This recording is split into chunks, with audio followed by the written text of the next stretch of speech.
Bismillahirrahmanirrahim. Alhamdulillahi Rabbil Alamin. Wassalatu wassalam ala sayyidil anbiya wal mursalin, sayyidina wa habibina Muhammadin al-amin, wa ala alihi wa sahbihi wa tabi'in, wa man tabi'ahum bi ihsan ila yaumiddin.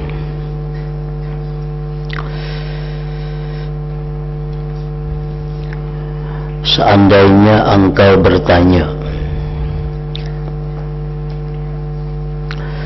kalau begitu, maksudnya kalau begitu bahayanya orang yang memakan makanan haram atau minuman haram, terangkanlah lebih dahulu hukum barang haram dan syubhat,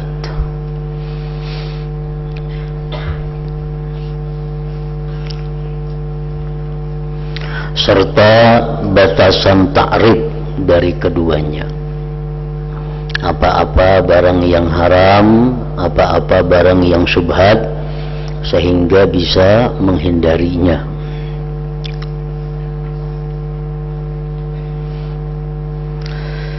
Maka aku berkata, ujar Imam Ghazali, demi Allah, aku sudah dengan panjang lebar menerangkan mengenai hal ini dalam kitab Asraru Mu'amalatiddin,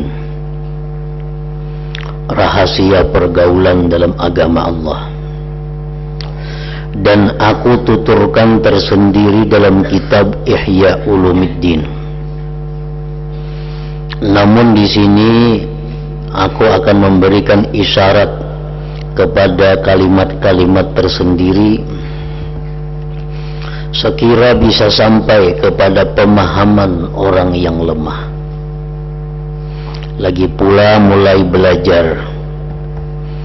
Sebab maksud kitab ini adalah supaya dapat diambil manfaat oleh orang yang baru mulai belajar dalam masalah ibadah, dan bisa menolong orang yang menuntut ilmu.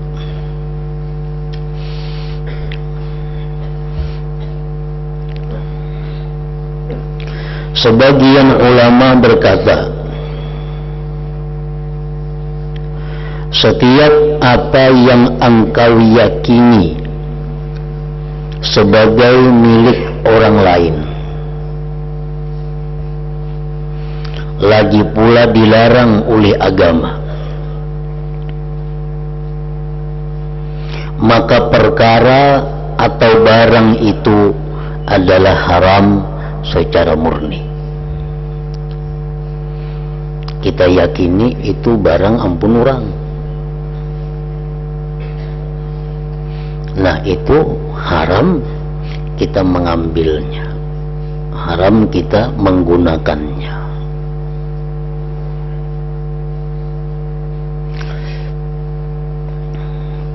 Atau ada barang kadada ampunnya, tetapi agama melarang, seperti babi umpamanya. Nah itu pun diharamkan untuk memakannya. Nah itu penjelasan tentang mengenai yang haram. Adapun kalau engkau tidak berkeyakinan demikian, tetapi kuat dugaanmu bahwa perkara itu dilarang agama, atau kuat dugaanmu bahwa itu milik orang lain, maka perkara itu dinamakan syubhat. Dinamakan syubhat.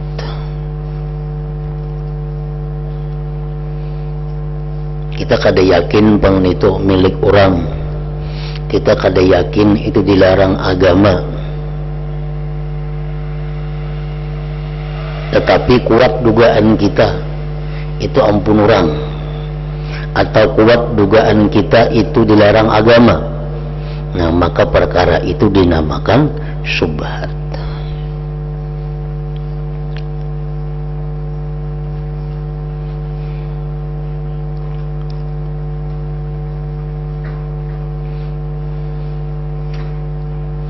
Nah itu penjelasan mengenai haram dan syubhat menurut sebagian ulama.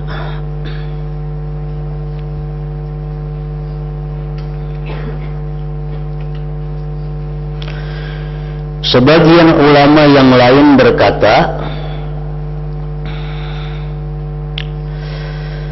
bahkan haram yang murni itu perkara yang engkau yakini atau diduga kuat sebagai perkara yang dilarang Allah. Karena kuatnya dugaan itu sama dengan yakin.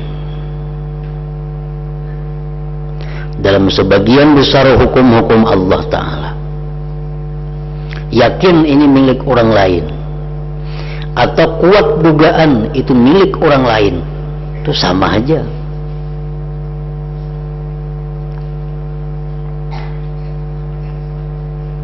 Sama pada haram.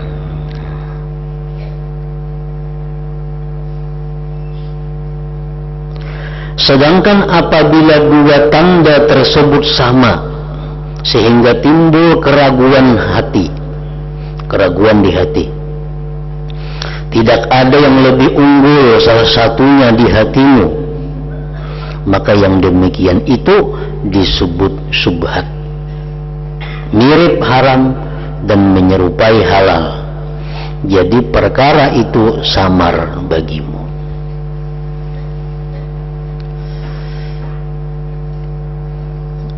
Nah ini pendapat ulama yang lain lagi. Sesuatu yang yakin itu milik orang lain, sesuatu yang yakin itu dilarang agama, atau sesuatu yang diduga kuat itu milik orang lain atau dilarang agama, maka itu haram.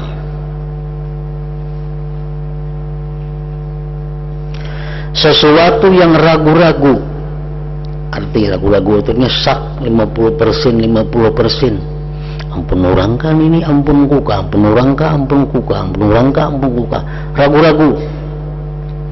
Atau ini dilarang ka kadaka, dilarang ka kadaka. Nah itu ngarannya adalah syubhat.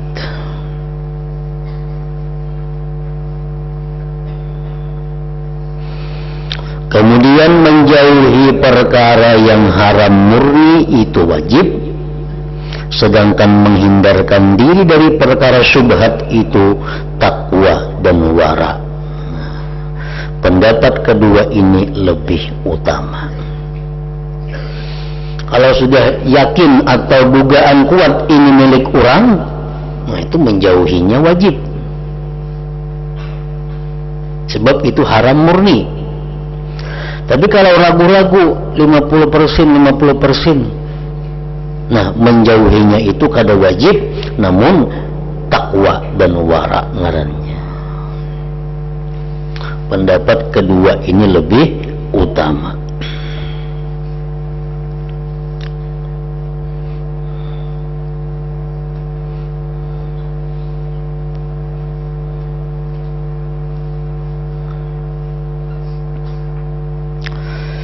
Jika ada yang menanyakan, apa pendapatmu wahai Imam Ghazali tentang menerima persin atau hadiah atau gaji atau upah sultan, orang yang memegang pemerintahan pada zaman ini? Bolehkah kita menerima pemberian dari pemerintah? Bolehkah kita mengambil gajian, mengambil upah dari pemerintah pada zaman sekarang ini?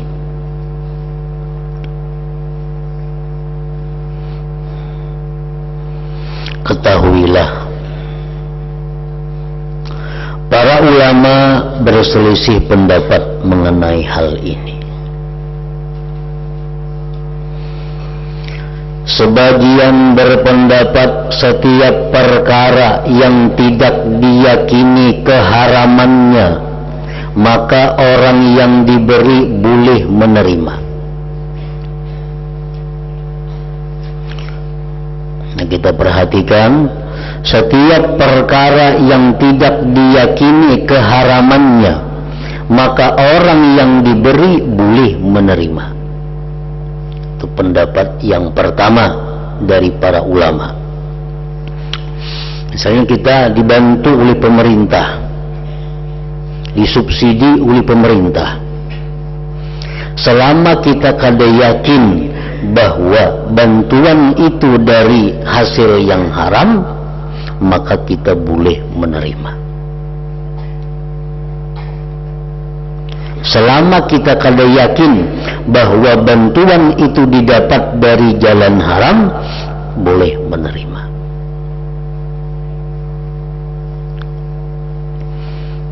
Kan duit pemerintah ini bercampur antara haram dan halal.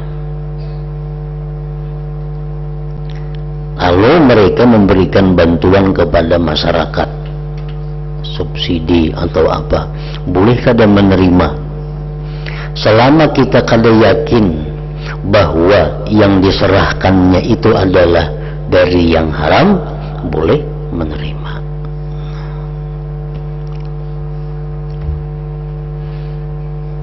Umpamanya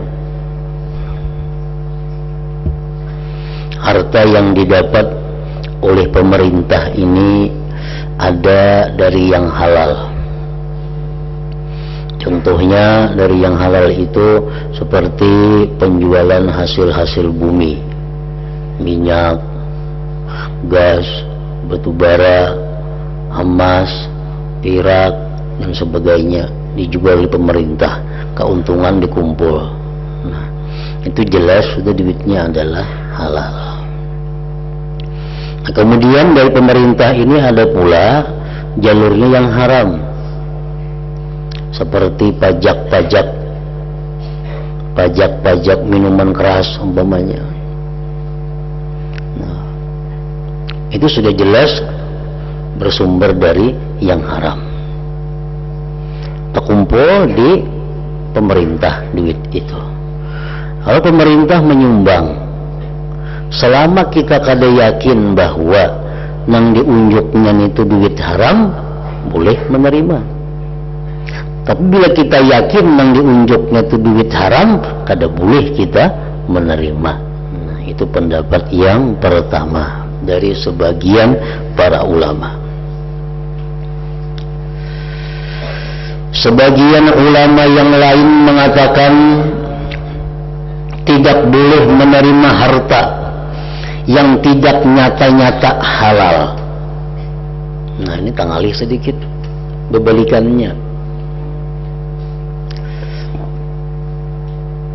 Tidak boleh menerima harta bantuan dari pemerintah, gaji dari pemerintah yang tidak nyata-nyata halal. Selama kita kada yakin bahwa itu halal, kada boleh menerima. Misalnya di pemerintah ini macam-macam sumbernya, ada dari haram, ada dari halal, sumber yang didapat oleh pemerintah atau disumbangkan kepada kita. Bila kita kada yakin ini dari yang halal, kita kada boleh menerima.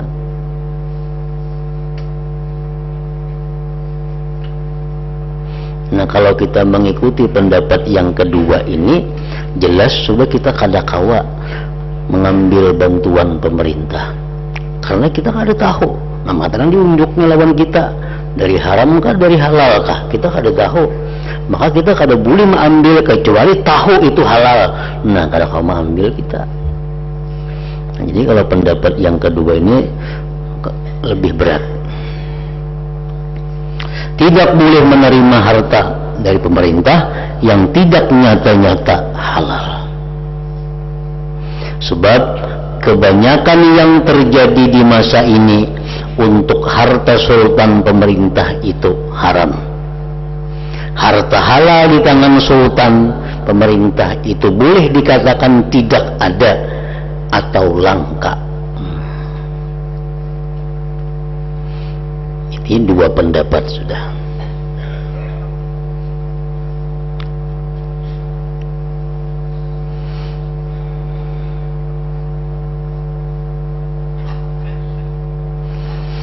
Ada pula yang berpendapat yang ketiga,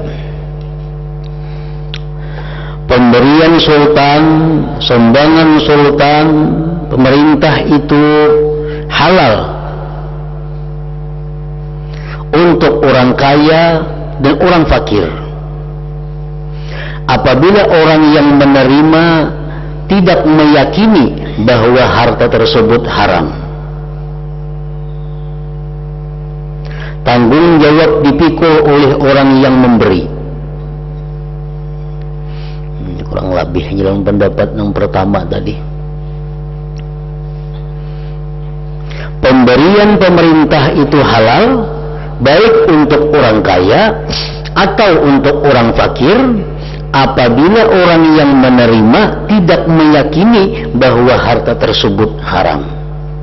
Nyata ya sudah, kita kada kawa yakin bahwa diunjuknya itu haram karena kita kada tahu di mana sumbernya. Yang bercampur aduk sumber di pemerintah itu nang haram ada, nang halal ada. Lalu mengunjuk lawan kita. Kalau kita yakin ini nang haram kada kawa yakin. Nang halal kawa yakin kita kada kawa juga. Nah, selama kita kada yakin bahwa itu duit dari yang haram, boleh menerima. Boleh menerima. Lalu seandainya nang diunjuknya itu duit nang haram, itu tanggung jawabnya bukan urusan kita. Tanggung jawab dipikul oleh orang yang memberi.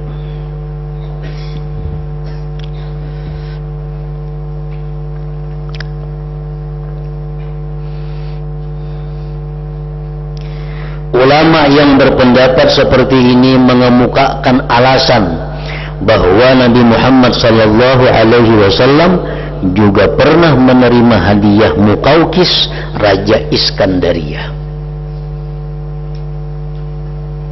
Raja Muqawqis itu orang kafir.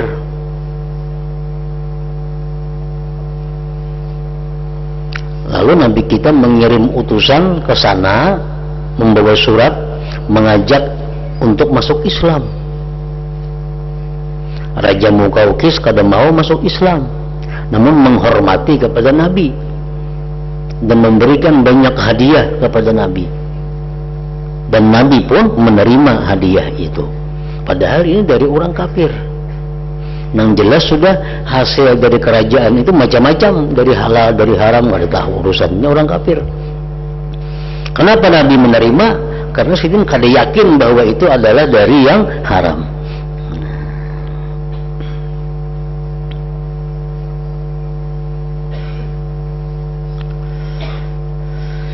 Dan beliau pun pernah berhutang kepada orang Yahudi.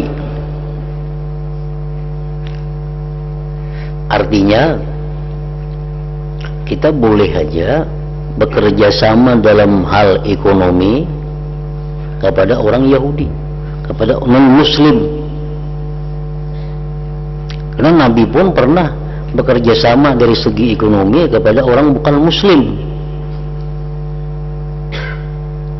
Selama kita kada yakin bahwa barang ampunnya itu dari yang haram.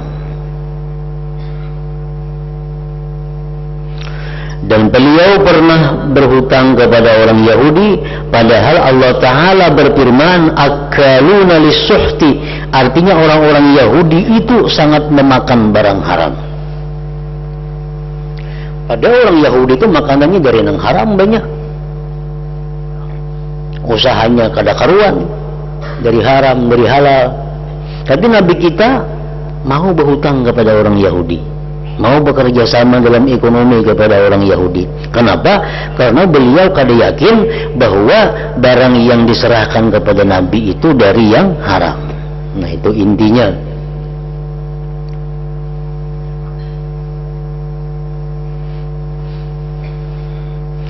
Jadi misalnya ada seseorang hendak memberi kita, atau memberi dulu contohnya memberi, selama kita kada yakin bahwa yang diserahkannya itu adalah dari yang haram, boleh kita mengambil. Bila kita yakin atau dugaan kuat yang diserahkannya ini adalah barang yang haram, kada boleh kita mengambil. Bila kita ragu-ragu yang diserahkannya nih antara halal haram, ragu-ragu, nah itu sobat ngarannya, kalau kita wara, kalau kita takwa, kada usah mengambil, tapi kada wajib meninggalkan. Nah ini pendapat yang kedua dan ketiga daripada para ulama.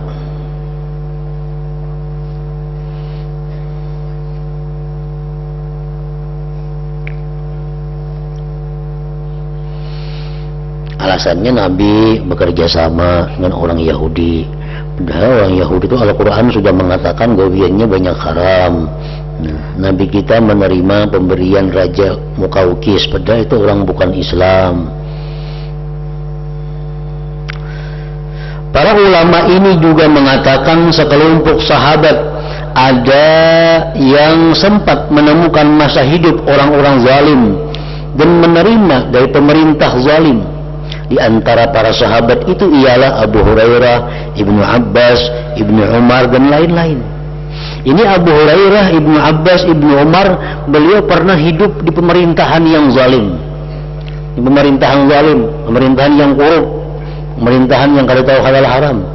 Tapi pemerintah membantu, pemerintah menyumbang mereka menerima.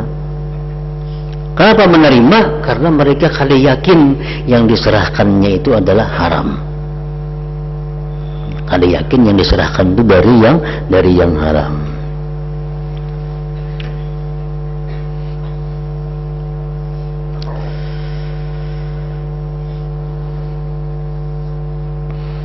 Jadi pendapat yang pertama dan pendapat yang kedua itu hampir sama. Yang kedua lebih yang pertama dan yang ketiga ini lebih rinci.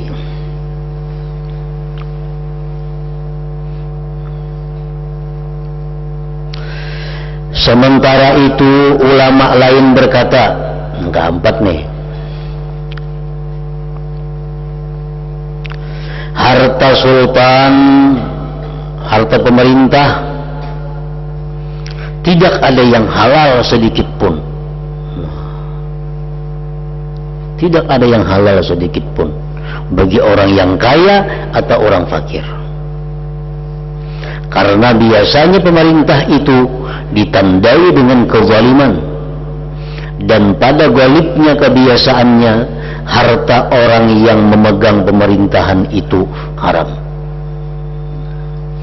Jadi ini pendapat yang keempat, bahwa kita kada boleh sama sekali menerima bantuan apapun dari pemerintah, karena pemerintah itu umumnya zalim, umumnya hartanya haram. Ini pendapat yang keempat dari sebagian ulama. Jadi kita kada kawa belampu listrik. Kenapa? Karena ini pun pemerintah. Kada kawa kita menukar bensin, kada kawa menukar minyak gas, karena itu disubsidi oleh pemerintah. Kalau kita umpat pendapat yang keempat ini, lampu listrik disubsidi oleh pemerintah, yang mesti kita bayar sebulan itu sekian ratus ribu, kan dibantu, semuaan dibantu, baik miskin baik kaya dibantu pemerintah. Kalau bayar listrik temurah pada semestinya. Bensin mestinya harganya 7.000 seliter, dibantu pemerintah jadi 4,5 seliternya. Nah, jadi itu kada boleh nukar bensin kita. Karena pendapat ulama ini, hantu pemerintah itu kada kawa hukumnya haram.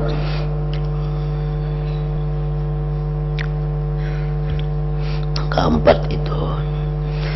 Yang kelima, pendapat ulama juga, sekelompok ulama lain mengatakan mana barang yang tidak diyakini keharamannya adalah halal untuk orang fakir, tidak halal untuk orang kaya. Nah,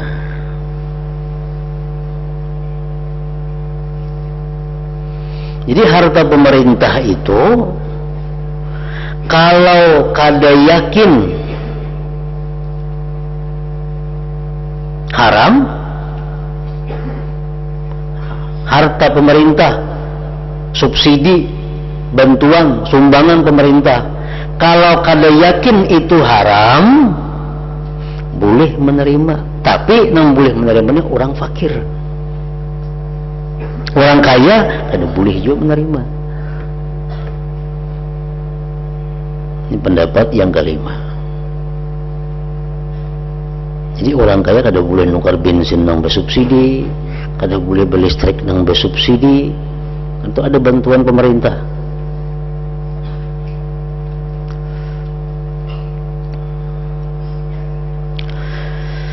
Kecuali jika orang fakir itu mengetahui bahwa harta yang diterima itu benar-benar barang yang diwasat rampasan. Nah, kalau demikian, maka orang fakir tidak boleh mengambil harta tersebut.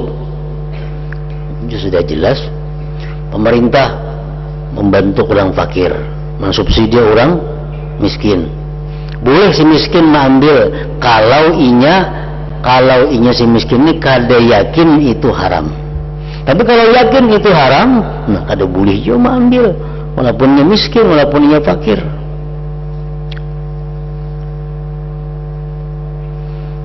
Kecuali jika ia si fakir miskin tadi hendak mengembalikannya kepada pemiliknya, nah itu boleh menerima.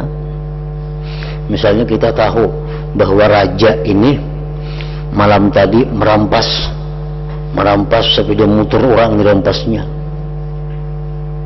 Esok hari raja memberiakan sepeda motor itu kanu kita, ini sepeda motor dirampas malam tadi nih, diberiakan kita, boleh kita mengambil, tapi tujuan untuk mengembalikan kepada ampunnya. Nah tuh ayo pada bapak itu.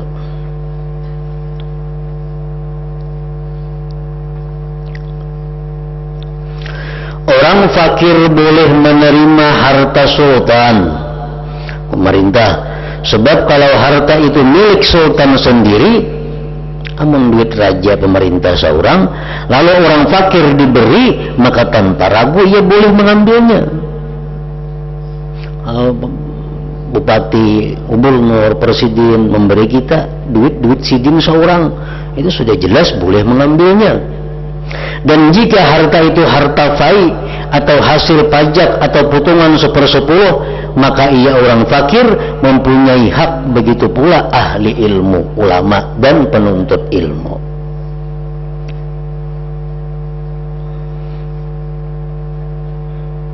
Nah, jadi artinya orang-orang fakir, orang-orang penuntut ilmu itu ada hak pada negara. Jadi kalau pemerintah menyerahkan bantuan kepada mereka, itu mereka boleh mengambilnya selama mereka kada yakin bahwa yang diserahkan itu adalah dari hasil yang haram.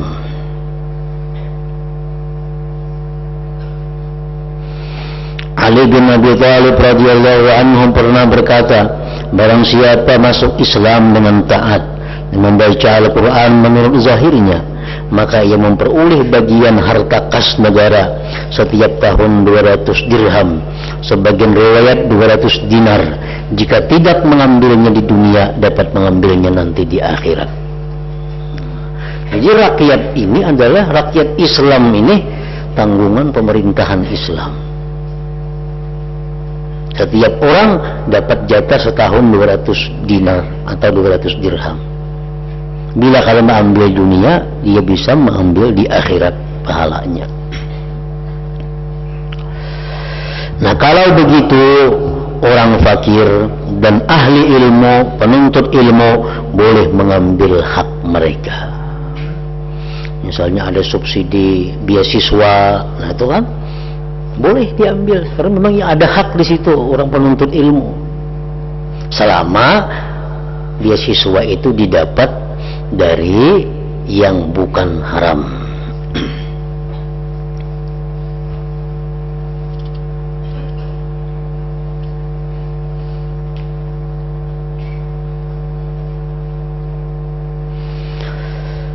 Kalau begitu orang fakir dan para ulama ini berkata, apabila harta tersebut campur aduk dengan harta lain yang tidak bisa dipisahkan, harta orang ini bercampur, pemerintahan kan bercampur, yang haram, yang halal, karena kalau dipisahkan namanya jadi satu. Atau harta itu harta yang digasap rampasan, yang tidak mungkin dikembalikan kepada pemiliknya dan keturunannya, maka sultan tidak bisa bebas dari harta itu kecuali menyedekahkannya. Dan Allah tidak akan memerintahkan sultan untuk menyedekahkan harta itu kepada orang fakir, sementara Allah melarang orang fakir menerimanya. Nggak ada mau.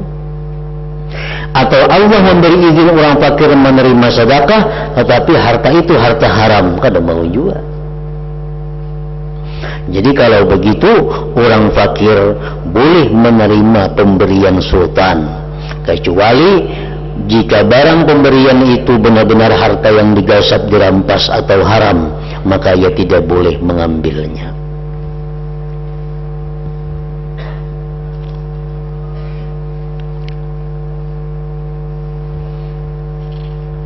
Jadi pendapat yang tengah,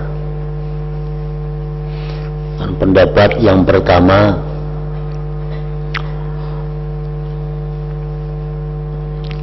setiap bantuan pemerintah yang tidak diyakini haram boleh mengambil. Satu. Pendapat yang kedua, bantuan pemerintah yang diyakini halal, nah diyakini halal boleh mengambil. Bila kada yakin halal, kada boleh mengambil. Yang ketiga, bantuan pemerintah itu boleh diambil oleh orang fakir maupun orang kaya selama bantuan itu tidak diyakini keharamannya. Selama bantuan itu tidak diyakini keharamannya. Kalau yakin haram, nggak boleh. Yang keempat, nah ini pendapat yang tengah. Pendapat yang tengah, bantuan pemerintah yang tidak diyakini haram boleh diterima oleh orang fakir dan para ahli ilmu, tidak boleh diterima oleh orang kaya. Nah ini pendapat yang paling bijaksana, pendapat yang tengah. Itu pun selama tidak diyakini keharamannya. Nah kalau orang itu ahli ilmu itu artinya penuntut ilmu, pengajar ilmu, itu walaupun inya kaya, walaupun inya miskin, inya diistimewakan dapat hak, dapat jatah ada dari pemerintah.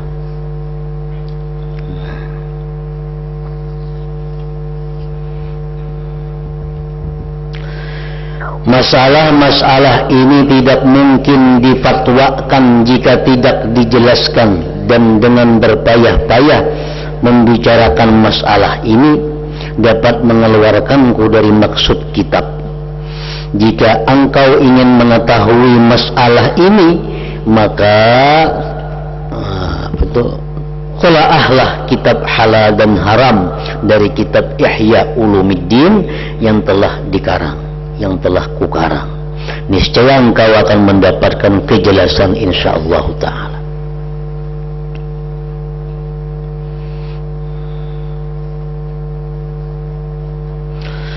Jika ada orang bertanya,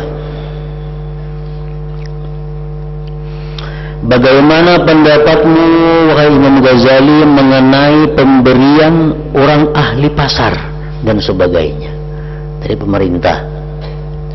Nah, lalu bagaimana kita menerima bantuan, menerima sumbangan atau hadiah dari ahli pasar, dari pengusaha? Nah, tadi penguasa, ini pengusaha.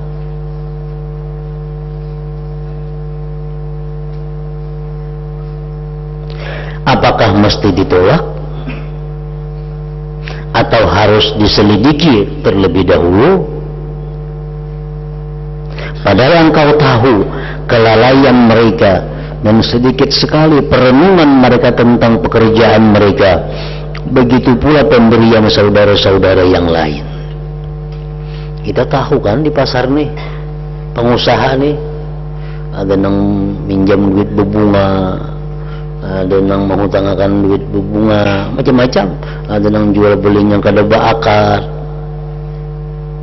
Lalu apakah boleh kita menerima bantuannya? Apakah boleh kita menukari barangnya? Apakah boleh kita menyewa miliknya?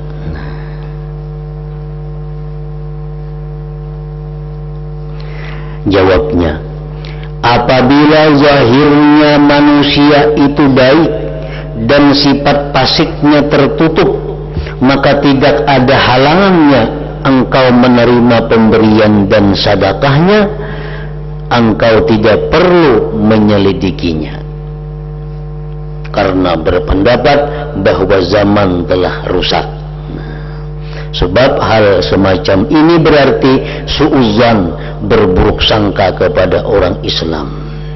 Sebaliknya, husnuzan, berbaik sangka kepada orang Islam itu diperintahkan. Jadi kita lihat orang-orang pengusaha itu, kalau orangnya zahirnya penyembahyang aja, orangnya penuntut ilmu aja, sifat pasiknya kada kelihatan, kita kada tahu pasiknya apa orang itu. Nah, kalau inya memberikan sesuatu bantuan kepada kita, terima, kada perlu diselidiki, karena menyelidiki itu berarti buruk sangka. Nah, buruk sangka dilarang oleh agama. Ini lihati orangnya, penyembahyang aja orangnya, penuntut ilmu aja, suka aja dengan kebaikan. Nah, maka kita boleh bekerja sama dengan inya, menerima pemberiannya, kita boleh menyewa ampunnya, kita boleh menukar barang jualannya, boleh.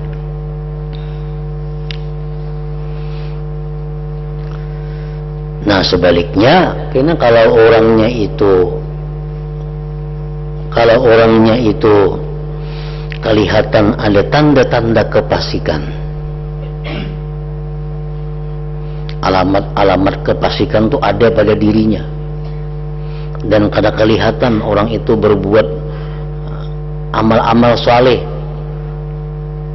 So, saya melihat ingin itu sembahyang, sekali saya melihat ingin itu ke pengajian, amun beramian inya paling ketujuh sudah orang itu. Nah, nang kelihatan nang kada baiknya. Nah, bolehkah kita bekerja sama dengan inya dalam hal ekonomi? Bolehkah kita menerima bantuan pemberiannya? Nah, itu perlu diselidiki. Diselidiki dengan cara nang halus, cara yang lembut, yang jangan sampai menyakitkan hatinya. Kalau kita hendak juga menerima, munnya kada ya kada usah. Nah, kemudian ketahuilah pula apa yang menjadi pokok dalam hal menerima pemberian ini, yaitu ada dua hal. Nah, ingat situ. Hadratin Nabi sallallahu alaihi wasallam, Al-Fatihah. Iyyaka na'budu wa iyyaka nasta'in, ihdinas siratal mustaqim. Bismillahirrahmanirrahim. Alhamdulillah rabbil alamin, wa salli wa sallim ala sayyidina Muhammad wa alihi wa sahbihi ajma'in. Allahumma ighfir lana ma akhta'na wa ma ta'ammadna wa ma asrarna wa ma a'lanna wa ma asrafna wa ma anta alam bihi minna, antal muqaddim wa antal muakhir, la ilaha illa anta. Allahumma anfa'na bima 'allamtana wa 'allimna ma yanfa'una wa zidna fahman wa ilman wa amalan wa hudan wa tawfiqan bi rahmatika ya arhamar rahimin. Sallallahu alaihi sayyidina Muhammad wa alihi wa sallam. Alhamdulillah.